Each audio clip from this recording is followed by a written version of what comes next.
want to talk to you guys a bit more about culture, but in practice, what this looks like with the rules. And I actually think culture can be very, very protected through clearly stated standards that everybody has an expectation to follow inside of these. These rules are not suggestions, they're actually required for participation and approval in every one of our Dad Squad groups.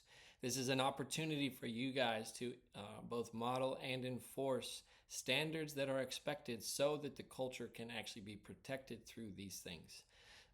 The first rule, and just so you know, every one of these rules is already created inside of every city squad. It's the same rule set that is in every single city squad everywhere. And so the standards are all the same across the board. The first rule that I want to talk about is stated as controversial topics are welcome, but respect is required. We talked a little bit about this in the cultural video, but in order for us to actually have an authentic community, we cannot restrict the delicate topics. And some of these topics are actually traditionally avoided. They're a bit poo pooed on to where you're not supposed to talk about these things. People may even ask you if we can avoid talking about these things in the group because they'd like to just have this group to be something different than other groups. But really, it can still be different than other groups while also still talking about these things. Part of the reason why our society is where it is today is actually because we don't talk about this stuff. Because we've squashed these conversations to the point where it's so delicate and everybody's going to be so offended to where now it's something we just don't talk about at all, or we talk about in a really negative and poor and dishonorable manner. We're going to model what it looks like to actually have these delicate conversations. And that's where you actually get to do that. Some of that comes through you both having the conversations, posting content relative to delicate topics at times to engage and moderate these conversations. Some of it also comes through how you respond to some of these difficult conversations that are brought up and posted, because you'll get the opportunity to model this to everybody and to set expectations and standards for respect. As a City Squad leader with rules that are attached and standards that are appropriate for this, you also get the ability with every one of these rules to moderate this group in accordance to the rules. So if it means deleting comments, if it means sending a message to somebody who was out of line, if it means even publicly saying something was out of line in a respectful and honorable way, you get to do that. And if it lands at banning people from the group, you have permissions to do that, to escalate those things in order to protect the culture. But we want to make sure that this is not a group where we just avoid all of these topics, because there's way too many groups out there like that. The second rule is actually that advertising is reserved for partners. You will have people, once they jump in this group, they're going to be out there, they're going to be trying to make a post. Their very first post that they make in this thing is just trying to promote their business. People want to use this platform to promote their business, and I'll talk about that in a second, why that's actually a good thing. But at the same time, we have a preferred partner program that needs to be kept and protected, because ultimately our partners are sometimes paying to be exclusive, to where they're the exclusive representative of that. And if you guys are allowing advertising that potentially creates competition for these partners that you have, then that becomes a conflict of interest. And so make sure to moderate in accordance to that. Don't allow people to advertise. But also, I would suggest when somebody does post an advertisement of themselves or their business, if you just decline that post, then that's an opportunity lost. You actually get the opportunity to engage that person and let them know about your preferred partner program, because clearly they want people to see their business. So engage them, talk to them about the partner program. But in general, we can't have any advertising in the group unless it is through the preferred partner program. The other one is that we love and honor women, but this group is for men.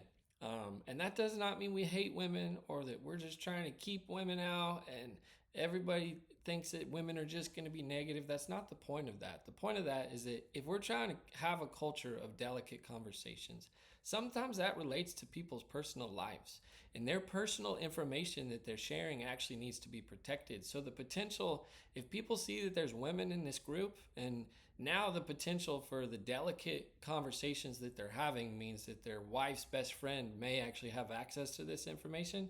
And that's just an example, but like, we need to protect this culture. I know there's a lot of mom groups out there that have dads in them, that let dads in them, and it's really becoming not a mom's group, but it's labeled a mom's group that actually is a dad's group. We're going to protect this group to make sure that it stays as a dad's group. So when you have moms ask, you'll have to look at that and be careful and watch.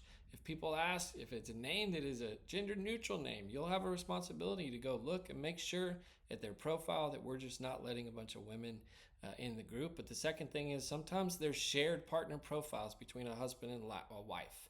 My mom and dad had a shared profile. They shared the same one. So if those profiles come, we don't want to actually approve those profiles either, but you can decline it with feedback and engage them and say, if your husband wants to be a part of the group, we'd love for him to be a part of the group.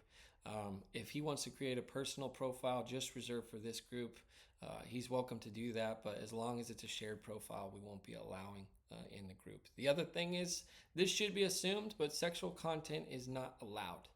We're not going to have vulgar or explicit jokes or images or behavior that's not permitted inside of this group at all. We really want this group to be represented by mature discussion and conversation that is above reproach, that is not boyish and juvenile and talking about things that just shouldn't be talked about on this platform.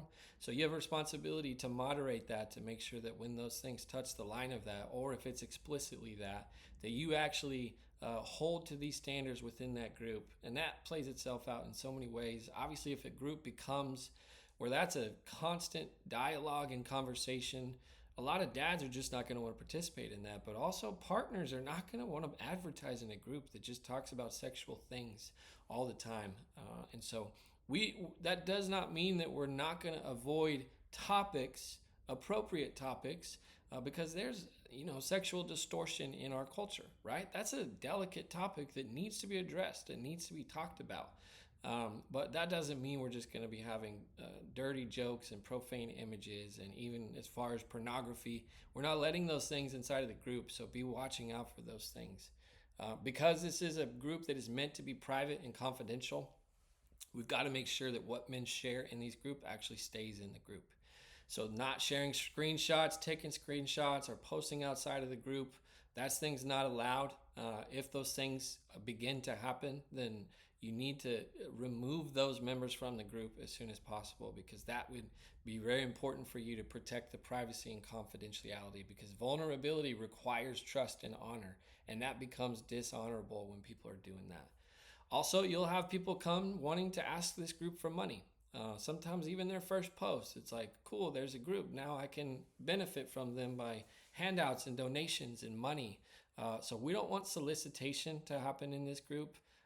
All the group members can actually have some pretty significant fatigue from stuff like that. If it's just constant, like handouts, please give me money, I'm struggling. There is a line with that that is sometimes a little bit of blurred lines that you'll just have to moderate accordingly. But some people ask for work. We're okay if people are asking for work. If you want a job, if you want to work, and in that same post you express that you're struggling financially, then I think it's okay to make those posts, and we're not opposed to that. We just want to actually avoid handouts and donations and things like that. And the last one is specifically related to guns. Guns is a hot topic of conversation. It's something that everybody loves to talk about, guns and ammo. So we want to talk about those things. But we've learned that Facebook actually shuts groups down really quickly when guns are being sold. So just watch out for that in case people are trying to exchange and sell firearms on this platform. Don't avoid that conversation. I would actually say I even encourage the conversation altogether, just guns and ammo related, as long as it doesn't go all the way to it being something to where people are buying and selling firearms on the page. So that's it.